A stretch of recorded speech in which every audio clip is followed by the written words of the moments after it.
Is it better to give yourself as many pages as you need when taking notes, or limit yourself to just one?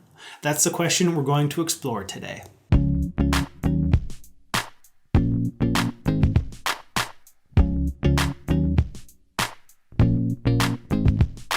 Hello and welcome to Sketchnote School. I am your host, Doug Neal, founder of this place here called Verbal to Visual, and my goal is to help you develop both the mental and the physical skills to work with ideas in a creative and effective way. Today, we're looking at one specific angle on note-taking, comparing and contrasting a multi-page approach that you might use in a notebook like this with a single-page approach using something more like this, maybe even using some bigger poster paper that you throw up on a wall. Each approach can be useful in certain situations, and my hope for you is that by the end of this exploration here, you have a better sense of the advantages and disadvantages of each approach so that you know which to use when.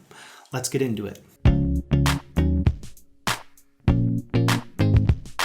Let's start by looking at the multi-page approach. I think that this approach can be useful when you're uncertain of the total amount of information that's going to be coming at you, and you want to capture as much of it as possible. This is often the case in a lecture or conference environment when you might be listening to someone talk for an hour or so, and your goal is to capture as much of that information as you can. In that case, it would be silly to limit yourself to just a single page. When using the multi-page approach, I suggest going with a small to medium page size. That way, not only is it easier to move from one page to the next, it also makes it easier to fill the extra space that you might be left with on the final page of your notes. That's kind of a cosmetic thing to worry about, but for me, I know that I like to feel a sense of completion, and when using small or medium page sizes, I can always fill that extra bit of space with one final quote or image or just info about the event or me, my website and social media accounts, if they're notes I plan on sharing. When it comes to specific note-taking processes that I think are well suited to the use of multiple pages, two come to mind. The first is a top-to-bottom approach. As each new idea comes in, you give it a row. Sometimes that row will contain a single image, sometimes an image with some text next to it, sometimes just text, and sometimes a small diagram. Since you know you want to be capturing as much information as possible, this process makes it easy to move quickly and not have any trouble transitioning from one filled page to the next blank one. For similar reasons, the brick road approach, which I described in a previous video, could work well here too. Like the top to bottom process, you're focusing on chunks of information at a time and placing those chunks in impromptu rectangular sections as you fill up each page. Let's take a look at an example of some multi-page sketch notes. Here are some notes that I took recently while watching Tim Ferriss's latest TED Talk. In this case, I used a small Moleskine notebook and the top-to-bottom approach on each page. Even though it was a relatively short TED Talk, I still wanted the freedom to be able to capture all of the ideas that were important to me.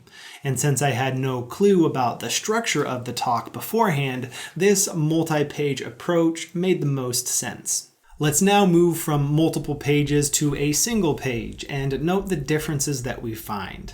First, if you're going to limit yourself to a single page, then I think you're going to need to shift your mindset from a place of capturing as much as you can to instead just capturing a handful of the ideas that you find most interesting. For that reason, the total amount of information you're exposed to is kind of irrelevant, because with a single page approach, any sense of comprehensiveness goes out the window, which can be very liberating in the right context, like when you are watching something just because you're curious and want to learn something new. Since you're choosing the constraint of a single page, don't make it too constraining with a small page size as well. Opt instead for a medium or large size. That gives you the best of both worlds, the helpful constraint of a single page, but still some room to play. When it comes to the processes that are well suited to the single page approach, I think focusing on the connections between multiple ideas is the way to go. For that reason, either a mind map approach or a flowchart approach are two good options. Here's an example of some single-page flowchart notes that I took a while back while listening to The Fizzle Show,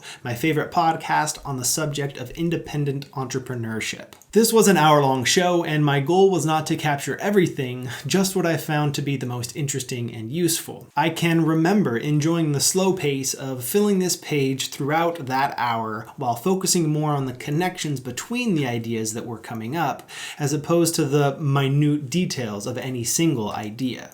I also want to point out that the two processes that I mentioned for multi-page sketchnoting can also work well for single-page sketchnotes. By adding columns to your large-scale paper, you could use the top-to-bottom approach, and there's nothing stopping you from using the brick road approach on just a single large page, as I did with the notes I took of the interviews from Chase Jarvis's 30 Days of Genius series. What's worth mentioning, though, is that with multi-page notes, it's much harder to focus on the connections between ideas, since those ideas are spread over multiple pages. For that reason, I think it's worth leaning toward mind maps and flowcharts when going with the single-page approach. Where that leaves us, I think, is with this question: which is more important to you, emphasizing the connection between the ideas you're capturing, or emphasizing the quantity of ideas that you're able to capture? If it's connection, go with the single-page approach. If it's quantity, the multi-page approach will probably suit your needs better. I encourage you to take these ideas and experiment with them yourself and fill in the gaps that I'm sure I left in my own exploration of this question of multi-page versus single-page sketchnoting. If you'd like to dig deeper into the broader topic of sketchnoting, I encourage you to check out my course, An Introduction to Visual Note-Taking,